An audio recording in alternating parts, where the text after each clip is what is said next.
All right. Oh, coffee. That's good.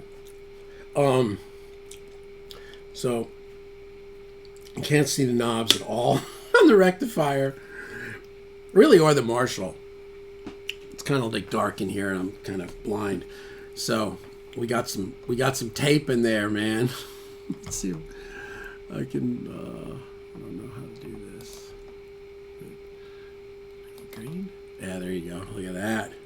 So, yeah, and I couldn't find a tape that was different enough from the silver. They're both silver. Now I look at them, I realize it because the front of the Marshall is silver, the knob. But I have all these. I have a roll of fragile, stickers when you're selling gear, or you're shipping something. So I was able to cut off all the red and just like make these little arrows. So that's the game plan. Now I can see, which is totally awesome. I guess we can go like this. Yeah, there you go. Yeah. Oh, yeah, we don't want to do that. But there it is. So, yeah. Anyway, couple of things. I didn't know that people had YouTube accounts and had no content. Because now that like there's been a lot of new people coming on, I've there's been a little, you get a little bit of rock and roll snarky on the comments, which is cool. I'm totally good with it. But I did a couple of people. I was like, oh geez, I wonder what guitar sounds they're getting, and there's nothing on there. I didn't know that. Like I didn't know that. I've only ever I made videos on YouTube before I knew that there was a community of people and you commented on other people's things. Like I didn't even know.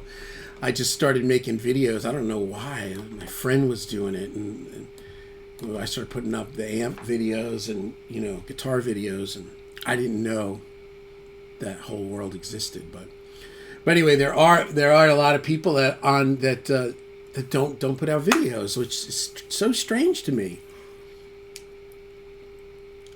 Because one guy made all these comments, and I thought, gee, I wonder what his guitar sounds like. And I went on there, and it was like anonymous and nothing, no content. I was like, all right. So I didn't know that. Now I do. Now I know that. And there's nothing wrong with it. I mean, you do you. But just know for me, like if you're gonna come with like some serious comments, not necessarily negative, but just like all this stuff, I may go, oh, who is this guy? Sounds like Eddie Van Halen over there. Come here, Bo. The other thing too is like so.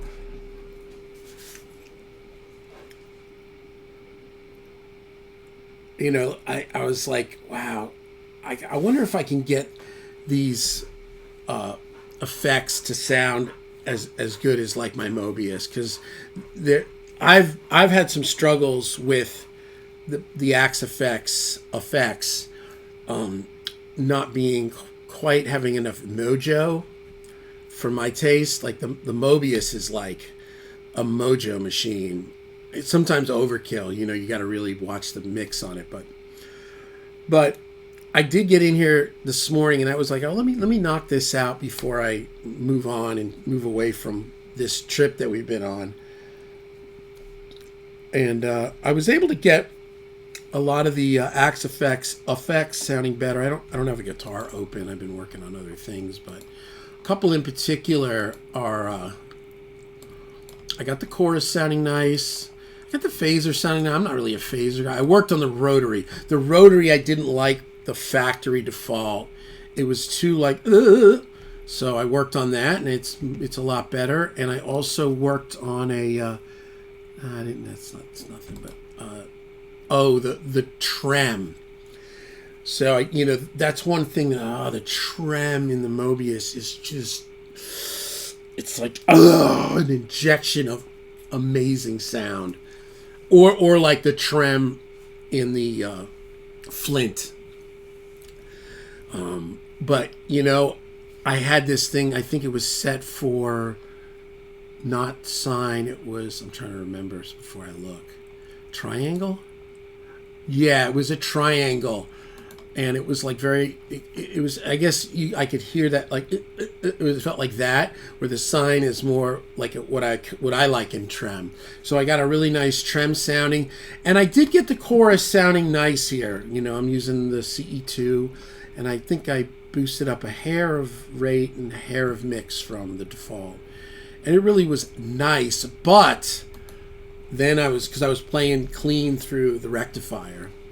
Oh, I don't have them here. Well, I had my template of my effects open, and I went on to that Brigade, the UA chorus. That's where a plugin is better than like what I would, I guess, you could consider an FM9 hardware.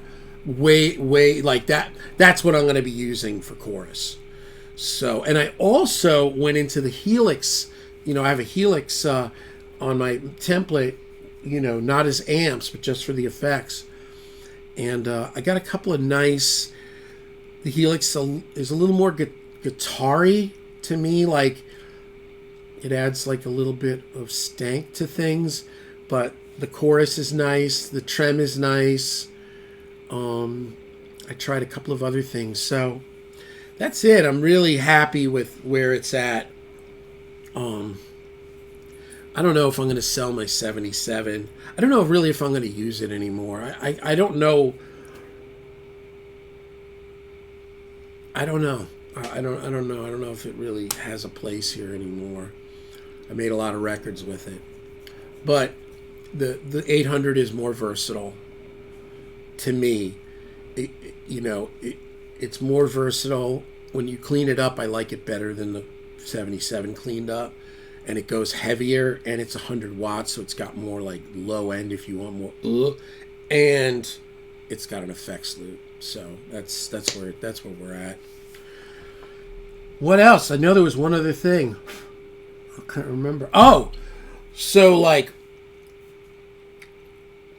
I've been playing so much, not necessarily like on any trajectory to improve, though I want to. And that was one of the comments. It was like, well, now all there's to do is focus on guitar playing. And I thought, yeah, okay. So, and at 61 years old, like, how many people do you know are trying to improve? I mean, really, come on. Most guys are retiring, and this is the back nine, But for me, that's just not the way I am. I am trying to improve. So I was kind of like, what am I going to do? And then I've got I play in a wedding band. I started learning the songs today. I'm like, oh yeah, one of the greatest things for your guitar playing is just to learn songs. I started putting my charts together. I warmed my voice up. I sang through all the Journey stuff. I'm singing at church. I sang the Firm Foundation in the key of A. What a beautiful song. And I woke up so heavy-hearted today, so dark inside, and then I started singing the words in Firm Foundation. So I don't know if anybody's has a belief or Christianity or whatever, and you know the song or you want to read it. It's exactly like what I needed this morning, because I was extremely distraught. I couldn't sleep last night. Just like, oh my God, have we jumped timelines? Like, what planet am I on? Like, when did everybody get so hateful? And I don't know. It's just it's just weird to me. And, it is weird. I mean, you gotta, I don't know, whatever. But been singing Firm Foundation this morning was just like, even playing the chords. It's just such a beautiful song. I can't play it here because, of licensing. But then I start to learn songs for the wedding band. And I learned Back on the Chain Gang. What a great song. I have always loved the way James Honeyman Scott and Chrissie Hynde play guitar. The both of them. I love that kind of guitar playing. That was in vogue when I was really coming up in guitar. Like the Pretenders, the Police, the Cars, you know, Missing Persons, you know, the Fix. I love the guitar player in the Fix. Like, I love that. And I mean, obviously, kind of the king of a lot of that stuff is Neil Giraldo, you know, all the Pat Benatar, and, you know, but they were more like a hard rock band and then ballad band.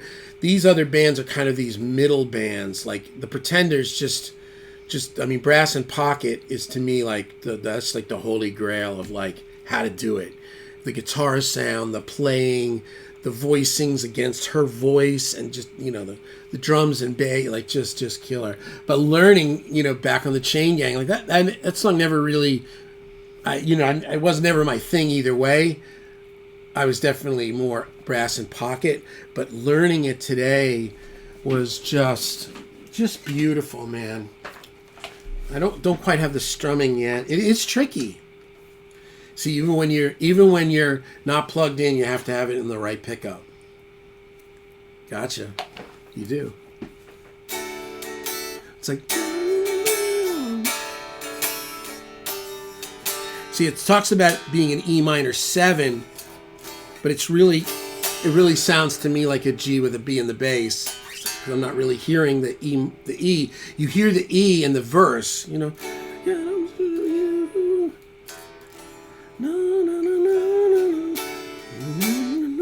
The solo is. Oh no. Oh, it isn't. No.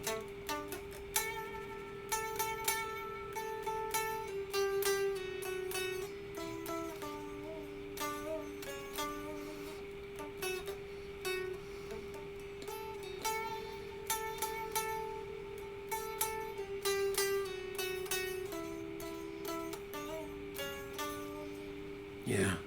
And there's like 3 key changes in the song.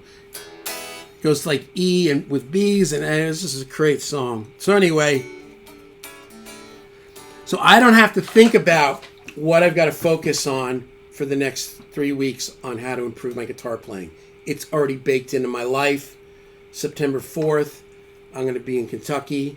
I'll be live in Kentucky at playing in a wedding, and I probably know about close to 2/3 of the songs. But like, I gotta learn Crazy Train, right? What's that? F sharp, boom, boom, boom.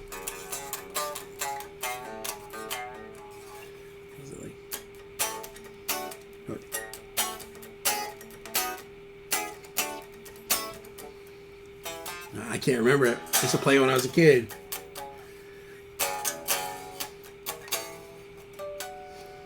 Hey, got a whammy.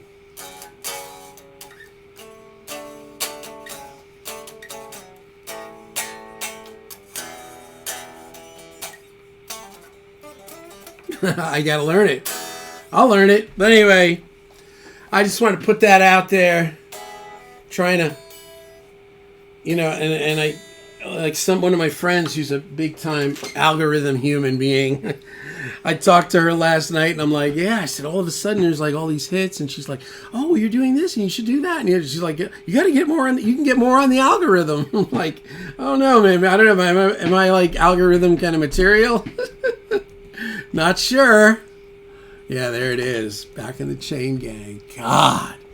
Play the first note. Oh, yeah. Oh, yeah. I don't know how it works with covers. I'd like to be able to play this music on YouTube, and I don't monetize my YouTube. So that's why there's little to no ads. Anyway. Oh, hold on. Where is it? Oh, yeah. Look at that.